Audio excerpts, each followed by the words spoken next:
नमस्कार दोस्तों, मेरा नाम है लक्की जहांगीर और तिरुपति एंटरप्राइजेज से मैं आप लोगों के सामने हाजिर हुआ हूँ। मेरे साथ है खुशीराम। इनका ही कल सिस्टम हैंग हो गया था और मैं आप लोगों के सामने एक महत्वपूर्ण सूचना लेके सामने आया हूँ। इन्होंने कर्मचारी बोर्ड को एक एप्लीकेशन लिखी थी, उसके अंदर की कर्मचारी चयन बोर्ड की यहाँ पर मोहर भी लगी हुई है। मोहर लगने के बाद इन्होंने जो भी इनकी समस्या हुई थी वो इसके अंदर लिख दी है। मैंने इसको टाइप करके जो टेलीग्राम चैनल है उसका लिंक मैं डिस्क्रिप्शन में दे दूंगा, वहाँ से जाके आप उसका PDF का फॉर्मेट बाहर निकाल के आपकी जो भी समस्या है, मैंने 5 लाइनें लिखी है, उसके अलग अलग आपकी जितनी भी हुई है, किसी का सिस्टम हैंग हुआ था, कौन सा टॉपिक कर रहे थे तब हुआ था, कौन सा क्वेश्चन कर रहे थे, तो आपकी जितनी भी समस्या है वो सारी की सारी आप लोग उसके अंदर लिखें, फिर आप कर्मचारी चयन बोर्ड को आप सबमिट करवा सकते हो। आपके साथ क्या हुआ था, आप एग्जैक्टली बताइए कि वहाँ पर जाके कैसे क्या प्रोसेस है बोर्ड के अंदर, आपने जब ये एप्लीकेशन सबमिट करवाई थी तब।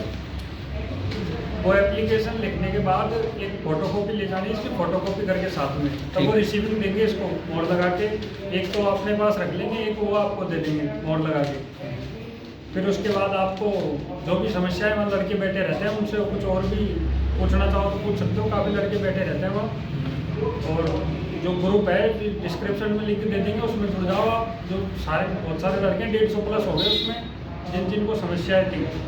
और आपसे स्पेशल निवेदन है कि जिनका हकीकत में ही खराब हुआ था वो ना जुड़े इसमें।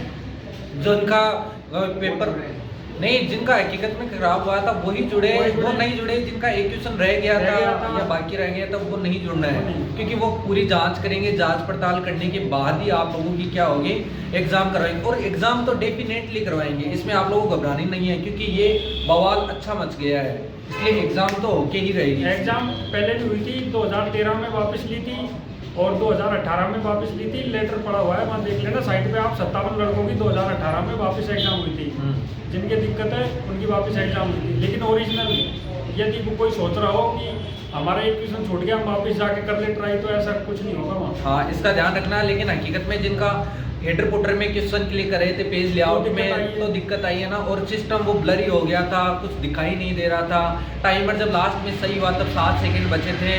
तो ऐसे ही स्टूडेंट ये जो एप्लीकेशन है ये बाहर निकलवाना और अपना जो भी साइन, अपना नाम, रोल नंबर, टर्मिनल नंबर जितना भी है वो सब लिख के उसके बाद RSMSSB बोर्ड के अंदर जाना है। वो ये देखो सामने मोहर लगी हुई है। आप लोगों का जो समस्या का समाधान जरूर होगा, एग्जाम जरूर होगी। दूसरी खास बात यह है कि आप लोगों को टाइपिंग नहीं छोड़नी है। जिनका अगर सिस्टम खराब हुआ था, पेपर खराब हुआ है, टाइपिंग करते वक्त या एफिशिएंसी करते वक्त जिनके भी सिस्टम में तकनीकी जो समस्या आई है, वो टाइपिंग बिल्कुल मत छोड़ना, क्योंकि ये समस्या होने के बाद टाइम ज़्यादा नहीं देंगे वो। इसलिए आप लोगों के पास एक और चांस मिलने की संभावना है। इसलिए टाइपिंग और एफिशिएंसी लगातार आप लोगों को माइंड के अंदर करते रहना और इसकी प्रैक्टिस करते रहना, है ना। आज के लिए इतना ही। फिर भी कोई और दिक्कत होगी तो मैं आप लोगों के सामने प्रस्तुत हो जाऊंगा। जय हिंद, जय भारत।